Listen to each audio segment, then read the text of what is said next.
Good morning बच्चों। आज हम भौतिक विज्ञान की कक्षा में रेडियो एक्टिव वाला जो चैप्टर है, रेडियो धर्मिता या रेडियो एक्टिवता, उसी के आगे की कड़ी में आज हम अर्ध आयु काल के बारे में पढ़ेंगे।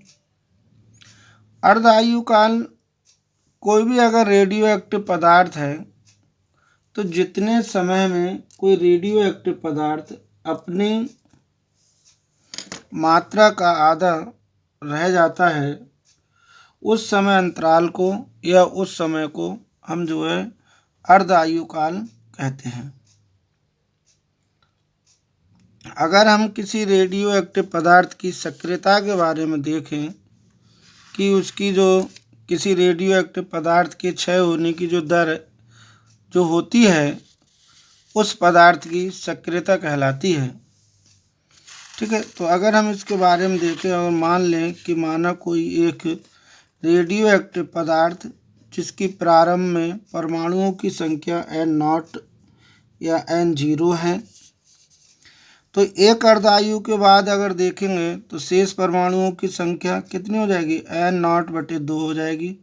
इसको हम 1/2 की पावर 1 लिख सकते हैं। ऐसे ही अगर दो अर्धायु के बाद देखेंगे तो N0/4 हो जाएगी। इसको 1/2 की होल स्क्वायर लिख सकते हैं। ऐसे 3 अर्धायु के बाद देखेंगे तो N0/8 हो जाएगी। इसको 1/2 की पावर क्यूब लिख सकते हैं। 4 के बाद देखेंगे तो N0/16 हो जाएगा। 16 बराबर 1/2 की पावर 4 लिख देंगे। अगर हम N के बाद देखेंगे तो हो जाएगा हमारा N, यहाँ पर अगर सूत्र आ जाएगा हमारा N = N0 अपॉन या N0 ब्रैकेट में 1/2 की पावर N।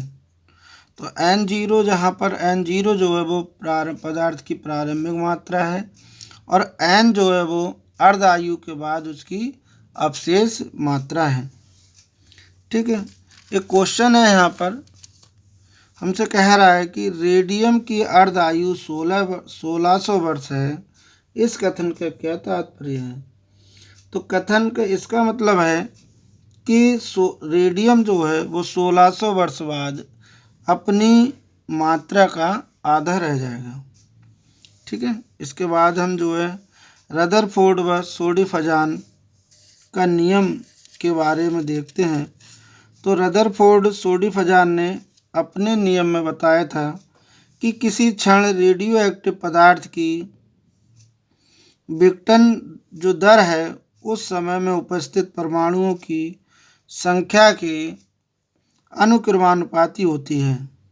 उन्होंने क्या कहा है कि किसी भी क्षण मतलब बहुत छोटे से समय अंतराल, कोई पल मतलब जो है जिसको हम क्षण कहते हैं, बहुत छोटा सा समय, तो किसी क्षण में रेडियो एक्टिव पदार्थ के जो विघटन की उसके जो विघटन होने की दर है, उस समय में उपस्थित परमाणुओं की जो संख्या है उसके अनुक्रमानुपाती होती है। मान लेते हैं माना एक रेडियो एक्टिव पदार्थ की मात्रा जो है वो प्रारंभ में N0 है, तो हम देखें अगर T समय बाद जो है परमाणुओं की संख्या N है, तब dN/dt समानुपाती हो जाएगा N, कैपिटल N। तो dN/dt = आ जाएगा माइनस का λN, जहाँ लैम्डा जो है वो एक क्षय नियतांक है, जिसे क्षय नियतांक कहते हैं, जहाँ ऋण चिन्ह ये दर्शाता है या ये बताता है कि समय के बढ़ने पर शेष परमाणुओं की संख्या कम होती है, कि समय के बढ़ने पर शेष परमाणुओं की जो संख्या है वो हमारी कम होती है। अब हम सूत्र का निगमन देखें तो सूत्र का निगमन मान लेते हैं, माना किसी क्षण T पर उपस्थित परमाणुओं की संख्या कैपिटल N है तथा T+dt समय पर ये संख्या घटकर N-dN रह जाती है।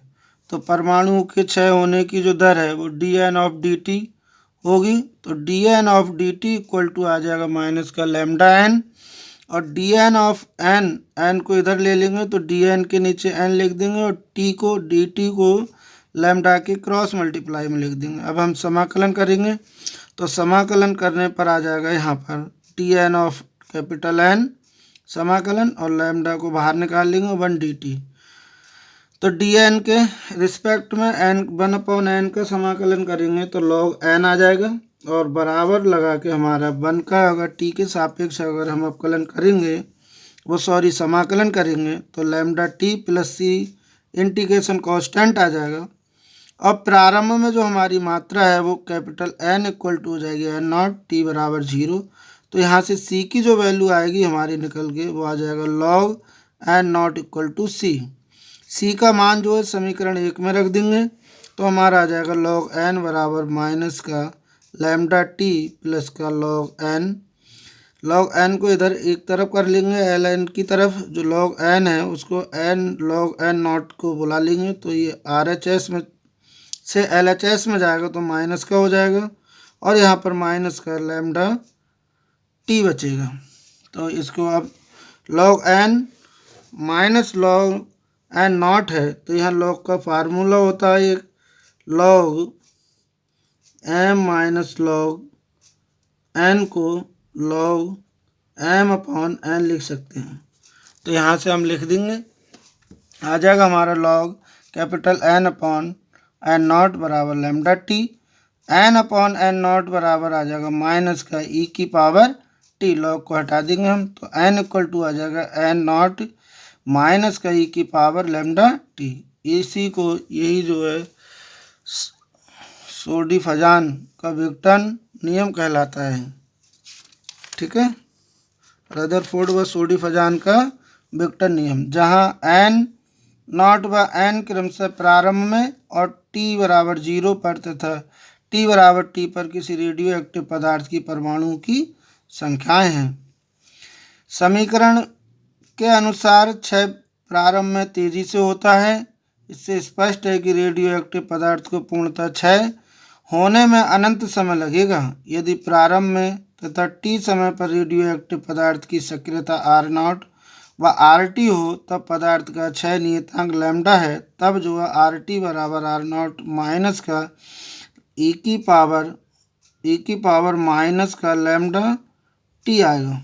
ठीक है, समीकरण में टी बराबर बना लैम्डा लिख सकते हैं तो यहाँ पर एन इक्वल टू आ जाएगा एन नॉट ई की पावर लैम्डा से लैम्डा कैंसिल तो ई की power -1 N equal to N not upon e आ जाएगा, और एन इक्वल टू आ जाएगा एन नॉट 2 इतना तो आ जाएगा N equal to 0.368 N not.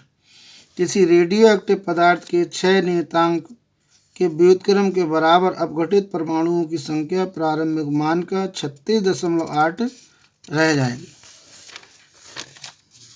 ठीक, इसके बाद हम अर्धायु तथा क्षय नियतांक में संबंध के बारे में पढ़ते हैं। तो यहाँ पर मान लें टी बराबर 0 पर समय टी बराबर 0 समय पर किसी रेडियो एक्टिव पदार्थ में परमाणुओं की संख्या नॉट है तथा टी समय बाद कैपिटल एन रह जाती है, तब रदरफोर्ड व सोडी-फजान के नियम से N equal to N naught e की पावर माइनस का लैम्डा टी। तो यदि अर्धायु कैपिटल टी है तब परमाणुओं की संख्या एन नॉट अपॉन 2 रह जाएगी, तो N not upon 2 N not से एन नॉट कैंसिल हो जाएगा 1/2 ई की पावर माइनस का लैम्डा टी 1/2 इक्वल टू आ जाएगा यहाँ पर 1 अपॉन ई की पावर माइनस लैम्डा टी, और यहाँ पर आ जाएगा 1 अपॉन माइनस टी और लैम्डा टी बराबर लिख लेंगे यहाँ पर तो लॉग बेस ई की पावर 2।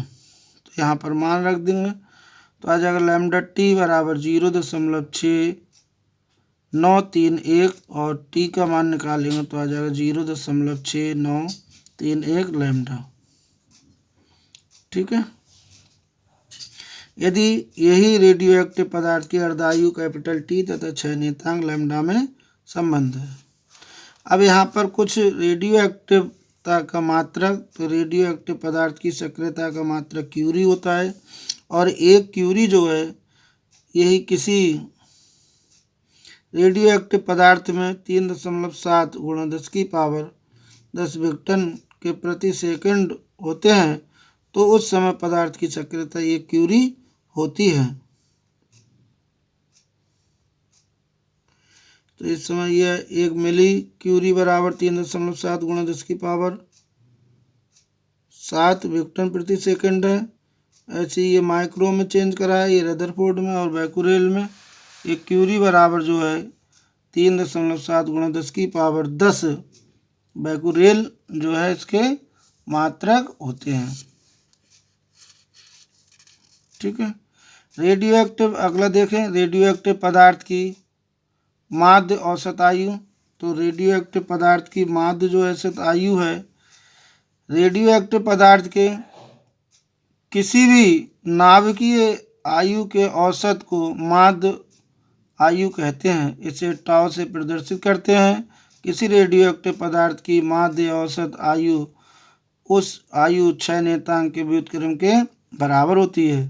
तो टाउ इक्वल टू आ जाएगा 1/λ और टी बराबर होता है 0.6931 अपॉन लैम्डा। लैम्डा का मान निकालेंगे तो लैम्डा इक्वल टू आ जाएगा हमारा 0.6931 अपॉन कैपिटल टी, और यहाँ से वैल्यू रख देंगे तो हमारा आ जाएगा कैपिटल टी बराबर 0.6931 टाउ।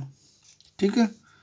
हमारा यहाँ पर ये जो टॉपिक है वो समाप्त होता है, और आगे के जो टॉपिक हैं हम अपनी अगली कक्षा में अगले दिन पढ़ेंगे।